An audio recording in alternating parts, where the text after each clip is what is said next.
صدقے میں اللہ نے ہمیں دنیا میں بھیجا، اس کائنات کو بنایا، زمین آسمان عرش فرش لوح قلم سب کچھ بنا، اللہ نے اپنے محبوب کے صدقے میں بنایا، اور اسی محبوب کے صدقے میں ہمیں دین اسلام ایمان قرآن ملا، اسی نبی کے صدقے میں دنیا میں بھی عزت ملے گی، مرنا کے وقت بھی آسانی ہوگی، قبر بھی روشن ہوگی، اور اللہ محشر میں سرخروی ملے گی نبی علیہ السلام کے صدقے میں، اور جنت کی دائمی نعمتیں بھی نبی علیہ السلام کے صدقے میں ملے گی۔ تو میاں محمد صاحب فرماتے ہیں قدر نبی کا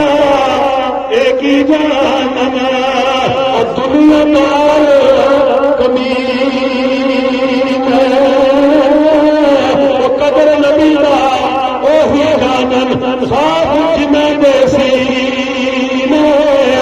قدر پانی کا مچھلی جانے یا جانے مرغا قدر نبی کا میرا اللہ جانے یا جانے میرا صحابی قدر گٹاونا نہ شرماونا شرما دور ہو جائی میں شرشے دن بے قدرانو ہم نہ سمجھ آئی اس دن دیکھا گا میں تیری آکر پہ آئی جس دن گلے رات قبر بچ سجنے سے نور آئی۔